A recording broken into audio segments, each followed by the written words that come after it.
DraftKings stock is up more than 10% in pre-market and more than 170% so far this year, meaning that DraftKings is about to hit a new 52-week high. What's up guys, and welcome back to the channel. Thanks to everyone who has commented on my videos in recent days. After a long break from YouTube, I really do appreciate the messages of support now that I am back. DraftKings have just released their latest earnings report and absolutely smashed expectations. But not everybody is convinced about the true prospects. So is DKNG stock a good buy? In this video, I will look at this and much more. For anyone who is new to DraftKings, DraftKings Inc. is a digital sports entertainment and gaming company. The company offers multi-channel sports betting and gaming technologies that are used by sports and gaming entertainment operators in 17 countries. In the US, the company operates iGaming through its DraftKings brand in 5 states, as well as operating Golden Nugget online gaming. DraftKings expanded its offering with the launch of DraftKings Casino and also owns Vegas Sports Information Network, a multi-platform broadcast and content company. Now this is a very basic overview of DraftKings. There is so much more to the company, but it would take too long to go into detail. But yesterday, DraftKings announced their second quarter earnings report, which is a major turning point for the company, with the chief financial officer calling this an inflection point for DraftKings.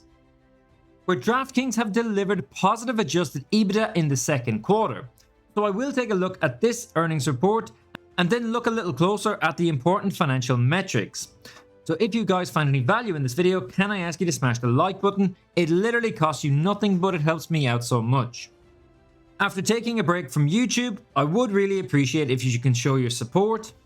I'm aiming to get 300 likes on this video, help me make it happen. And subscribe to the channel if you're new. I will be doing regular stock videos again for the rest of the year. I want to point out that I'm not a financial advisor, this is not financial advice. Now let's get back to DraftKings earnings report.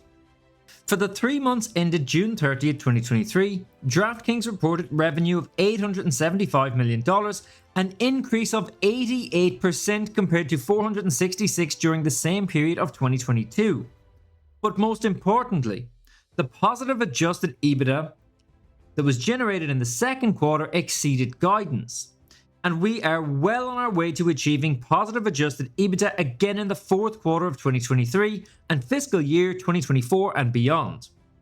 We are excited by the additional product features and functionality that we are introducing leading into football season.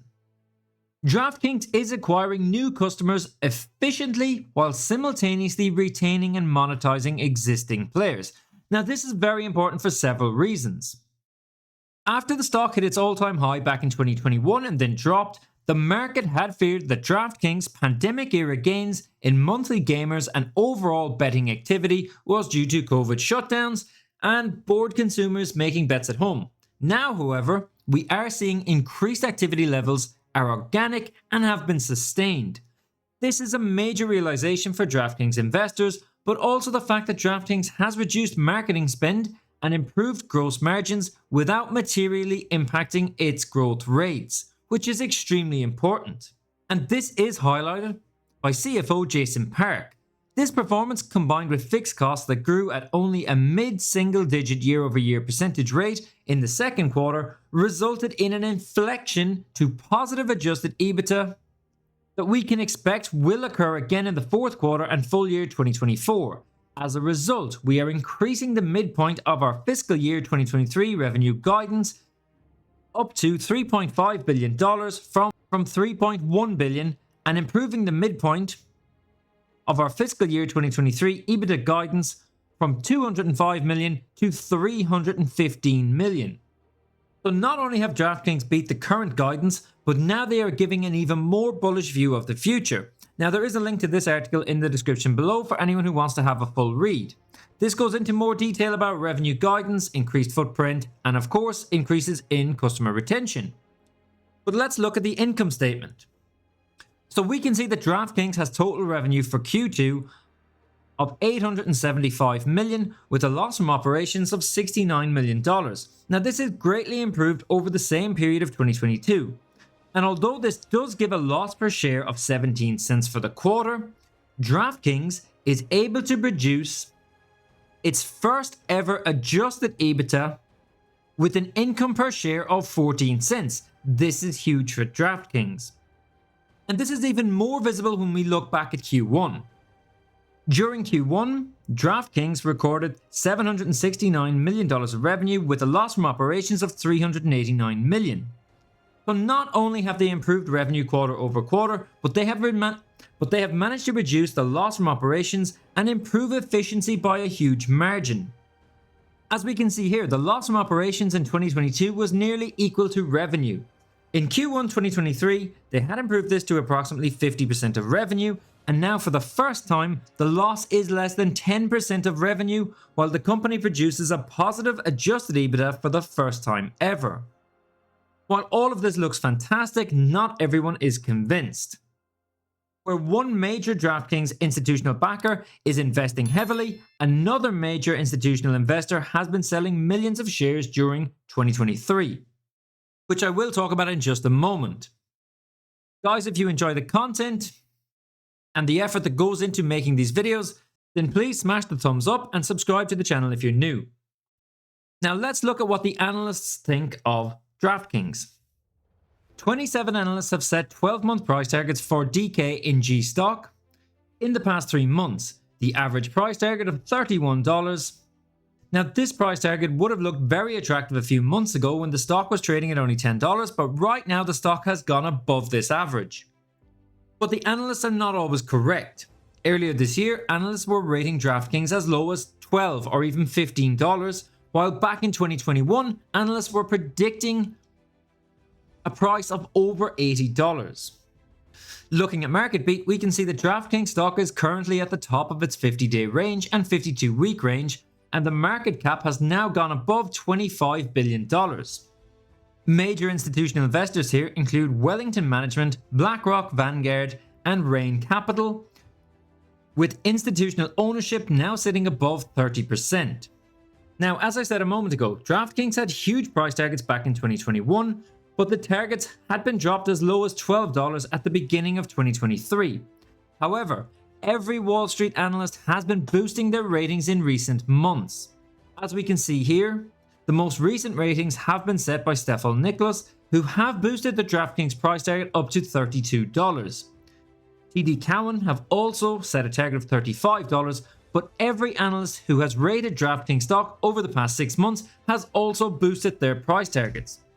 DraftKings stock is very much on the upward trend right now, and considering that the stock is up more than 170% this year, it is no surprise to see so much interest in this stock again. Looking at the charts, we can see just how much the stock has risen over the past 8 months. DraftKings stock has been moving in this upward channel since the beginning of the year, consistently hitting the same level of support and resistance. Now, if you follow this channel, you will know that I was very bullish on DraftKings back in 2021 and felt the stock had become very highly valued far too quickly. And once it pulled back, it would be a very solid long-term investment. However, after the stock pulled back, the whole market crashed, and so many good stocks lost billions off their market valuations. Like for example, DraftKings dropped from as high as $70 right down to $10. But right now the stock is hitting its 52-week high, and there is much improved guidance again. The RSI indicator looks a bit high, but this has been the case for most of the year, while the stock has been continuously going up. While the daily trading volume has greatly increased in the past 3 months, reflecting renewed confidence in DraftKings again.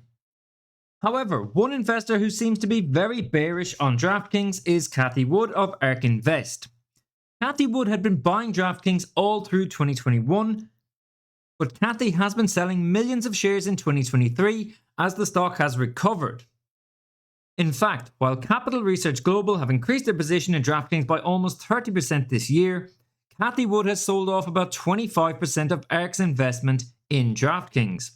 What are your thoughts on this? Is Cathie Wood right, or is this yet another case of a stock making gains once Cathie Wood has begun to exit? Drop a comment below. If you've watched all the way through and enjoy my content, please hit the like button, it really helps the channel out a lot. If you're new, hit the subscribe button and bell notification, and follow me on Twitter if you would like to see another update soon. In fact, if there is any stock that you are interested in right now and would like me to take a look at, then let me know in the comments below. Nothing in my videos is financial advice in any way, and I am not a financial advisor. If you want to invest in DraftKings stock or not, that is your choice, but I highly recommend that you do your own due diligence. Thanks for watching, and I'll catch you in the next video.